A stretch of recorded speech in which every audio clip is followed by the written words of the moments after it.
Queridos irmãos, eu quero fazer uma breve reflexão nessa noite. Louvado seja Deus, uma semana muito abençoada que Deus tem nos dado, e essa semana agora vai ser uma semana demais.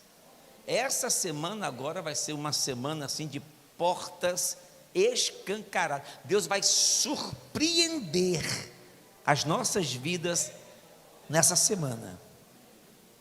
Olha, algumas pessoas receberam, algumas pessoas captaram, algumas pessoas.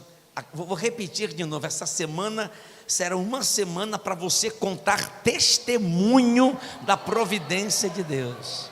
Tome posse, irmão, né? Nosso Deus é Deus fiel. Abra a sua Bíblia no Evangelho segundo escreveu o doutor, escritor Lucas.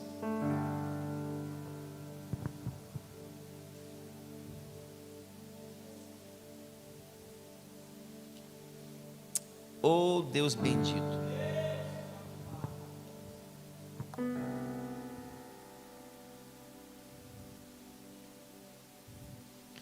Só o Senhor é Deus.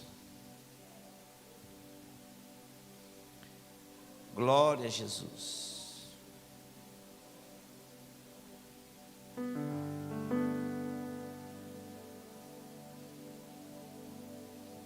Deus bendito.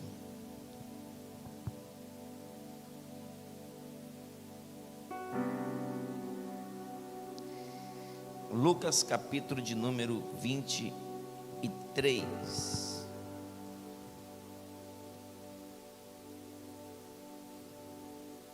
Deixa eu só ver uma coisa.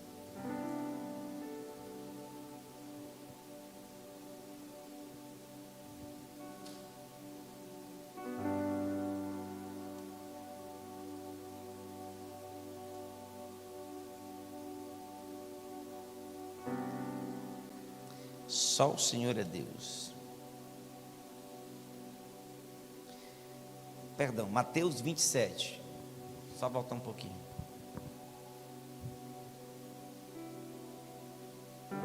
Oh, glória.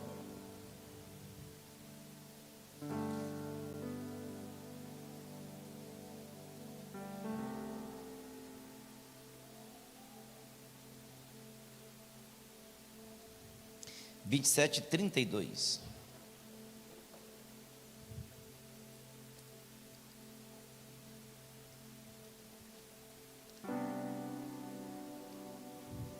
Ao saírem, encontraram um sirineu, chamado Simão, a quem obrigaram a carregar a cruz de Jesus. E chegando a um lugar chamado Gólgota, que significa lugar da caveira, deram vinho com fel para Jesus beber, mas ele, provando-o, não quis beber. Depois de o crucificarem, repartiram entre si as roupas dele, tirando a sorte, e assentados ali o guardavam. Por cima da cabeça de Jesus puseram por escrito a acusação contra ele: este é Jesus, o rei dos judeus. E 2 ladrões foram crucificados com ele, um à sua direita, o outro à sua esquerda. Os que iam passando blasfemavam contra ele, balançando a cabeça e dizendo: ei, você que destrói o santuário e em 3 dias o reedifica, salve a si mesmo, se você é o Filho de Deus, e desça da cruz. De igual modo, os principais sacerdotes com os escribas e anciãos zombando diziam: salvou os outros, a si mesmo não pode salvar. É rei de Israel, que ele desça da cruz, e então creremos nele. Confiou em Deus, pois que Deus venha livrá-lo agora, se de fato lhe quer bem, porque ele disse: sou filho de Deus. Amém? Somente até aí. Tome assento, dando glórias a Deus. Oh, glória. Bendito seja o nome santo do Senhor. Queridos irmãos, esta passagem bíblica que traz uma das principais mensagens da igreja, do evangelho, o sentido pelo qual nos faz vir até o santuário, até a casa de Deus, que é o sacrifício de Cristo na cruz do Calvário. Quando nós olhamos e temos na escola bíblica dominical, que acontece todo domingo, entre 8 e 8 e meia, geralmente 8 e meia, nós estamos aprendendo sobre Jesus e entendendo que o nosso maior exemplo de tudo é Ele. Jesus é o nosso maior exemplo de tudo, de ministério, de igreja, de amor, de fé, de comunhão com Deus, de obras. Jesus é o nosso maior exemplo. Tudo que Ele viveu e foi registrado a respeito dele, está registrado para que nós possamos nos espelhar naquele que foi enviado por Deus com um propósito. Estava falando com o pastor Ederson e uma coisa realmente ficou gravada, porque propósito e plano são coisas diferentes.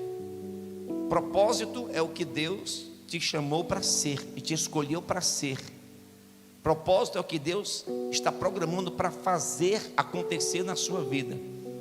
E plano é o curso que você trilha até que o propósito se cumpra. A exemplo, propósito, José ser governador do Egito. Plano, ele vai passar por muita coisa difícil, mas faz parte para que o propósito se cumpra. Deus tem as suas formas de trabalhar até que se cumpra os propósitos que Ele tem conosco. Jesus nasceu com um propósito: dar a vida por mim e por você. Jesus fez a única coisa que poderia ser feita para que eu não fosse condenado ao inferno. A única coisa que poderia me dar salvação, perdão de pecados e vida eterna, Jesus Cristo fez. E me deu a oportunidade de escolha para decidir viver para Ele e desfrutar daquilo que Ele conquistou na cruz do Calvário. Só vai entender muitas pessoas, mas muitos só irão entender a realidade do que Jesus fez na eternidade. Alguns na sua plenitude. Gente, que coisa extraordinária. Eu vou estar olhando para o pastor Guilherme, ele olhando para mim, sorrindo na alegria do Espírito, e que coisa linda. É muito mais glorioso do que tudo que nós já pensamos. Outros irão estar no Hades, no lugar de tormento, no fogo eterno, porque fizeram uma escolha errada. Só abrindo um parênteses, Deus sabe que você erra, Deus sabe que você falha, e todo dia te dá oportunidade de arrependimento e de tomada de atitude. Quando erramos, o Espírito Santo se entristece, Ele tem ciúme de nós, a Bíblia diz. Deus não quer você e eu no erro, e todo dia temos a oportunidade de nos prostrar diante do altar do Senhor e recomeçarmos no centro da vontade de Deus. Jesus, Ele foi o homem dos milagres. O seu ministério foi marcado por ações divinas, sobrenaturais. A sua palavra fez muitos corações arderem e promoveu fé em muitas pessoas que se dedicaram a servi-lo, a segui-lo, a serem servos de Deus através do seu ministério. Foi muito lindo.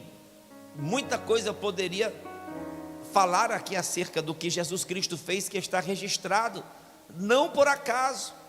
É o homem dos milagres, é o homem da vitória, é o homem da bênção, é o homem da palavra de vida. Seu poder é libertador, seu nome tem todo o poder. E está conosco todos os dias, até a consumação dos séculos. O que ele viveu, o que ele fez, foi extraordinário. Todavia a Deus agradou moê-lo.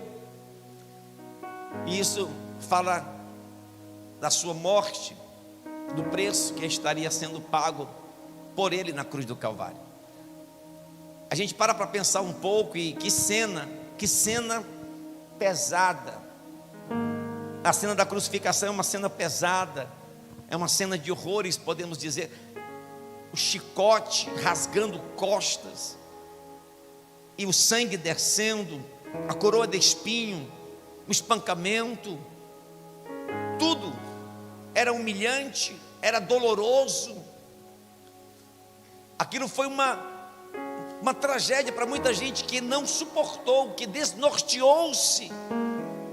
Tamanha brutalidade desse tipo de morte, com alguém, principalmente, que só fez o bem, que só amou, que só curou, que só ajudou multidões de pessoas a se aproximarem de Deus.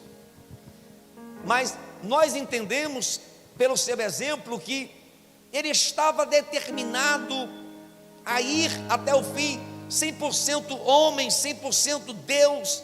Deus lhe permitiu viver essa realidade da sua humanidade, ao ponto dele olhar para o céu e declarar: Deus meu, porque o Senhor me deixou sozinho, porque o Senhor me desamparou. Pai, se possível for, afasta de mim esse cálice, todavia não seja feita a minha vontade, a tua vontade. Alguém estava entendendo que iria passar por algo muito doloroso, mas determinado a não se entregar, determinado a ir até o fim, determinado a fazer valer o que Deus, seu Pai, determinou sobre ele, determinado a cumprir o propósito pelo que ele foi chamado e escolhido. Ele estava determinado, ele vai até o fim. Alguém vai dizer: salvou os outros, a si mesmo não pode salvar. Que ele desça da cruz e então creremos nele. Mas ele não podia descer da cruz. Lá estava a minha vida em jogo, a sua vida estava em jogo lá naquela cruz. Ele ajudou tanta gente, intercedeu por tanta gente, abençoou tanta gente, e agora estava cumprindo um propósito, vivendo um momento difícil. Não era fácil passar o que ele estava passando. Quantos não estão muitas vezes vivendo a mesma realidade? São abençoadores de vidas, são dedicados ao reino, são servos de Deus, obedecem, se posicionam, servem, amam a Deus, buscam a sua presença, oram, leem a Bíblia, estão na casa do Senhor. No entanto, a luta chega, a prova chega, o problema chega, as dificuldades não são pequenas, provações acontecem dentro dos lares, dentro das famílias. Alguém está enfrentando uma situação de roubar as forças, dentro do relacionamento, uma situação de opressão, de angústia, de sofrimento, crendo em Deus, orando a Deus, buscando a Deus, servindo a Deus, frequentando a casa de Deus, mas está sofrendo, mas tem luta, mas tem problema, tem hora que dá vontade de desistir, Tem hora que dá vontade de chutar o pau da barraca, tem hora que dá vontade de contar para todo mundo o que está acontecendo, porque não suporta mais passar a vergonha que está passando, a luta que está passando, o problema que está passando. Quando não é no relacionamento conjugal, está passando no relacionamento com problema familiar. Quando não é problema familiar, está passando problemas de ordens ministeriais, porque isso é natural. Alguns portas que se fecham, crises financeiras, problemas, lutas, dor. Não estamos isentos. Jesus fez tudo que pôde fazer para cumprir o seu propósito, estando no centro da vontade do Senhor, mas está enfrentando um momento muito difícil, porque nós estamos sujeitos a termos as aflições da vida. Seria muito bom estarmos dizendo aqui: você não vai ter luta, e se você está passando luta é só porque você está. Não, irmão, tem muita gente consertada, tem muita gente fervorosa, tem muita gente de fé, tem muita gente crente, tem muita gente entregue ao propósito de Deus, que está enfrentando uma situação que ele não gostaria de enfrentar. Talvez não esteja sendo fácil, como não estava sendo fácil enfrentar o que Jesus estava enfrentando, mas Ele está dando um exemplo para nós, como quem diz: não saia da posição.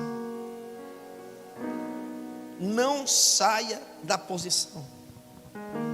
Deus vai honrar você na posição. Qualquer um poderia ter entregado. Deus está dizendo: não abandone a sua família.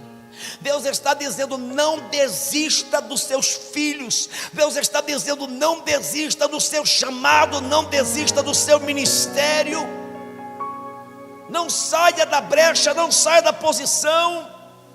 Pastor, não está fácil. Deus está dizendo: não pare de orar, não pare de crer, não saia da igreja, não entregue o seu chamado. Está difícil, está doloroso, enfrentamos problemas na vida que não são fáceis, mas permaneça na posição que Deus te colocou, e você vai ter a graça de Deus para você não desistir. O diabo está esperando que você jogue a toalha e diga: eu estou abrindo mão de tudo. Deus está dizendo: eu vou honrar a tua fé, quem te deu fui eu, e o diabo não vai tomar o que eu coloquei na tua história. Não saia da posição, ou se posicione no centro da vontade de Deus. Crucificação é um propósito que Jesus foi chamado para viver. Está dentro dos planos de Deus. Está dentro dos planos de Deus. A gente às vezes não entende. Diaconisa Fátima, a nossa mente, ela é limitada para entender as coisas na sua plenitude, na maneira como Deus consegue enxergar o que nós não estamos enxergando. Deus está esperando que alguém que assumiu o propósito permaneça no centro da vontade dEle, mesmo não entendendo, porque tem passado por tantas situações difíceis. O segredo está em não sair da presença de Deus. Jesus permanece até o fim, e é isso que Ele espera da sua igreja. O meu justo viverá da fé. Se ele retroceder, a minha alma não tem prazer dele. Deus não está com aqueles que retrocedem. Deus não está com aqueles que se entregam. Deus não está com aqueles que desistem. Você teria todos os motivos do mundo para desistir de algumas coisas que você entende que foi Deus que colocou na tua história, mas você não desistiu. Não foi por outra coisa, não. Foi a graça de Deus que te alcançou e te deu condição de suportar um pouco mais. E Ele está dizendo nesta noite, nesta palavra profética: aguenta mais um pouquinho de tempo, e o que há de vir virá e não tardará. Deus vai agir em teu favor. A Bíblia diz: se eu não desfalecer, a graça de Deus vai te manter vivo. A graça de Deus vai te manter na presença. A graça de Deus vai te manter de pé. E no momento de Deus a honra vai chegar, a glória vai chegar. Quem determina as coisas na tua casa não é o teu adversário.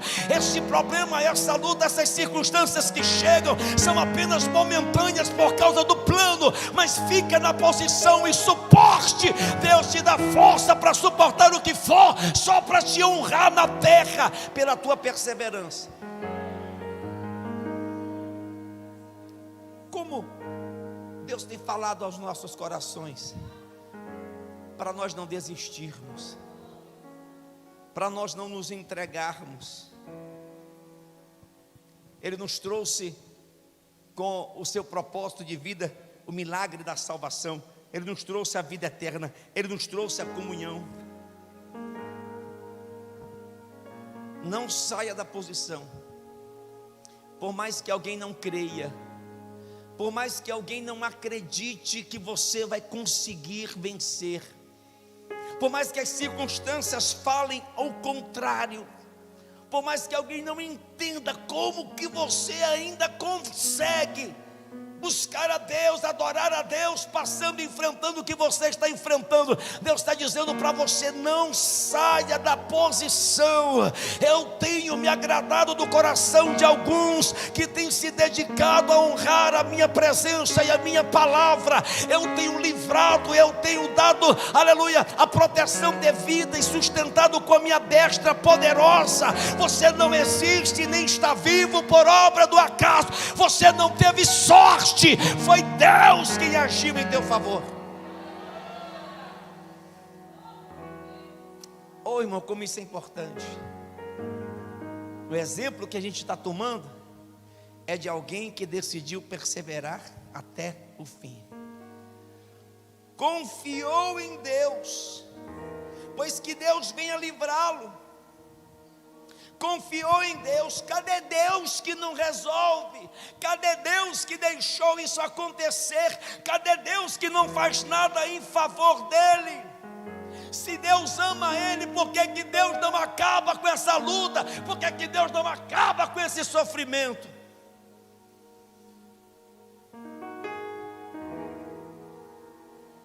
Eu vou dizer para você mesmo, aqui do altar mesmo: a tua hora vai chegar. A tua hora vai chegar. Tem gente reclamando, murmurando. Confia em Deus, mas a porta está fechada. Confia em Deus, mas está dando tudo errado. Confia em Deus e está passando luta e é só problema.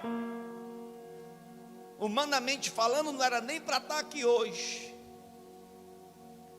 A palavra de Deus declara para a tua vida nessa noite, Romanos 8,18: porque por mim tenho por certo que as aflições do tempo presente não são para comparar com a glória que em nós há de ser revelada.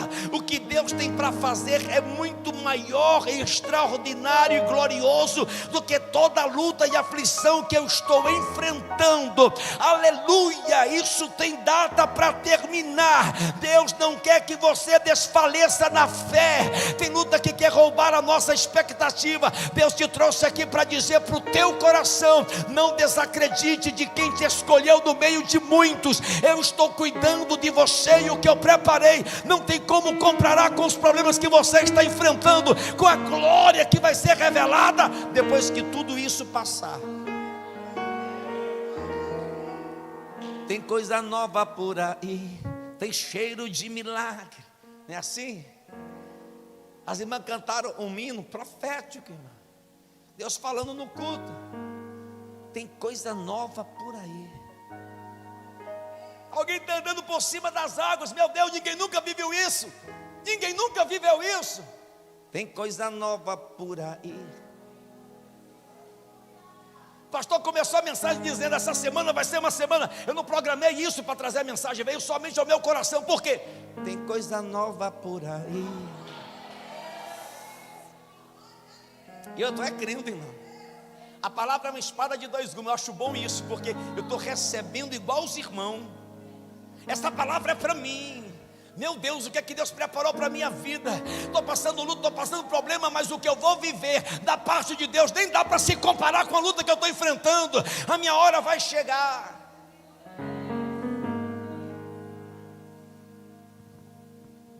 Você crê em milagre? Diga amém. Na tua perseverança, Deus opera o teu milagre. Na tua perseverança, na tua persistência, Deus opera o teu milagre. Olha o que Pedro vai dizer acerca desse Jesus que não desistiu, desse Jesus que foi até o fim, desse Jesus que estava na mão de Deus, na dependência de Deus. Pedro vai dizer assim, 1 Pedro 3,22: o qual, havendo subido aos céus, reina à direita de Deus, e a Ele estão sujeitos todos os anjos, autoridades e poderes. Jesus venceu o mundo. Jesus venceu o mundo. No mundo tereis aflições, mas tende bom ânimo. Eu venci o mundo. Uma promessa de Deus: você vai vencer. Você vai vencer. Eu não estou aqui para alimentar apenas uma palavra porque o seu irmão, estou declarando, aleluia, no altar de Deus, uma palavra profética. Estou dizendo: você vai vencer. Você não vai ser envergonhado. Deus está trabalhando em teu favor para mudar a tua história, e a tua vida vai ser uma história de sucesso, de conquista. Aleluia. O mal vai ser dissipado, a obra das trevas vai ser desfeita, a doença vai ser arrancada do teu corpo. Quem te trouxe aqui, te trouxe para mudar a tua vida. Ele tem poder para fazer o impossível. Você vai vencer. Tenha bom ânimo, não desanime. Tenha bom ânimo, não desista. Tenha bom ânimo, não se entregue. Tenha bom ânimo, não desça da cruz. Você precisa perseverar na presença do Senhor. Jesus deu exemplo de perseverança. Por que é que muita gente não vive milagre? Porque desiste. Desiste de crer. Desiste de continuar fiel. Desiste de continuar na brecha. Abrir precedentes da legalidade.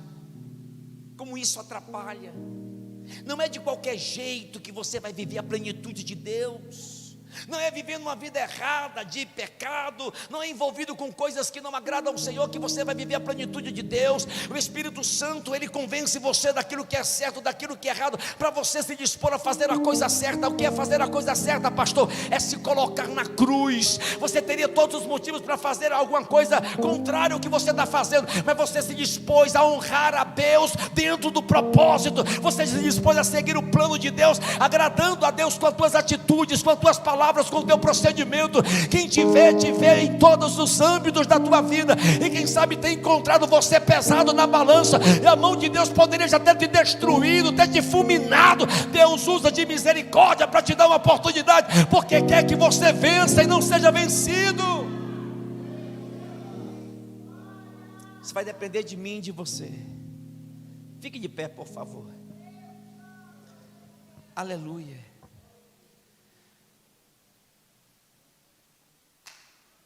Tem muita mensagem do adversário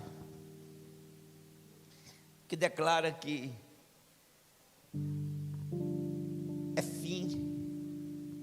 Eu vi algo num curso de casais que eu achei muito interessante, que o diabo disse para Moisés no deserto de Sim que era o fim, e Deus disse: é não. Porque ele saiu do Egito, tinha matado uma pessoa, foi para o deserto, passou 40 anos lá e achou que era o fim, ia morrer no deserto. E Deus disse: não, não é o fim, é o começo. Eu vou levantar você como o libertador da nação de Israel. O diabo disse para José, dentro de uma cisterna: é o fim, você vai morrer aqui, vão te matar. E Deus disse: não é o fim, é o começo. porque eu ainda vou te levantar como um governador do Egito. O diabo disse para Daniel na cova dos leões: te matei, agora eu vou destruir a tua vida, daqui você não sai, é o fim para você. E Deus disse: não, é só o começo, eu ainda vou te levantar como governo, autoridade na Babilônia. Quantas mensagens o diabo disse para Esther no tempo da escravidão: é o fim, vou matar os judeus, vou matar você também. Não, não, não, Deus fala: só o começo, você é governo e você vai reinar sobre os medos e os persas. Não é o fim, é o começo. Sempre que o diabo diz que é o fim, ele está mentindo. Na cruz do Calvário, quando Jesus está sendo crucificado, o diabo vai bradar e vai dizer: é o fim, acabei com ele, matei o Filho de Deus. Deus vai bradar do céu e vai dizer: não, é só o começo, todo o poder no céu e na terra eu entrego nas tuas mãos. Quando o diabo diz que é o fim, Deus está dizendo: não, é só o começo, eu estou agindo, eu estou trabalhando, eu estou entrando com a providência e eu vou honrar a tua perseverança. Não desista, não desista, não desista, não desista, não desista, não desista, não desista. Eu vou dizer até você da glória: não desista, não desista, não desista. Você poderia ter todos os motivos para ter entregado e não mais lutar por ninguém, nem pelo casamento, mas você está sendo orientado por Deus a perseverar. Ele vai mudar a história da tua vida.